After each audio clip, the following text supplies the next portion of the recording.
This is actually called a Leopard 1 tank. It was the first tank the Germans were to build after World War II, and it became a bestseller.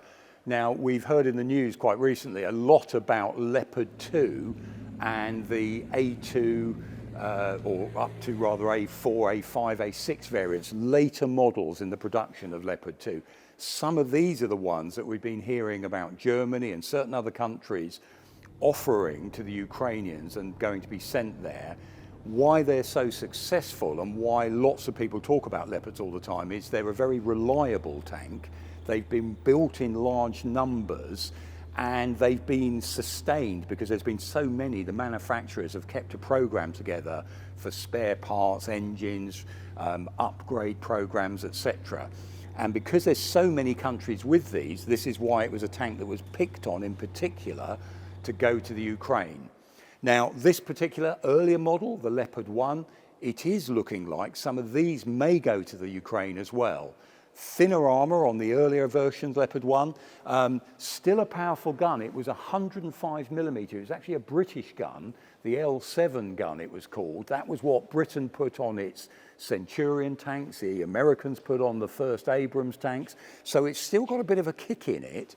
The Germans originally wanted speed to be their best defense on this vehicle, so they put a really meaty MTU diesel engine in the back, and the idea was the sheer speed around the battlefield should stop you getting hit by the enemy.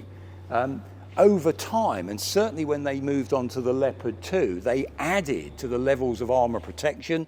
So you'll see a much more boxy shaped turret and then an angular arrow pointed turret on some of the later models, A6, A7 versions of the Leopard.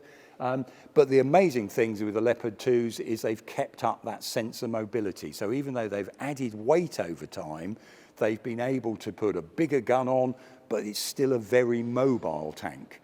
And so the Ukrainians, of course, are going to be welcoming this NATO technology. And in the terms of the numbers of tanks out there, there are just sheer numbers of, there's still a couple of hundred Leopard 1s that might be going, many more Leopard 2s around the place. And because they've got that program of upgrading with ammunition, with sighting systems, with everything else, there's a good chance that there'll be a sustainability of the Leopard 2s that'll be more than some of the other kit they're being offering, because they haven't been able to keep those going in the same sorts of numbers, or there's not quite such a big program behind, for example, Challenger 2.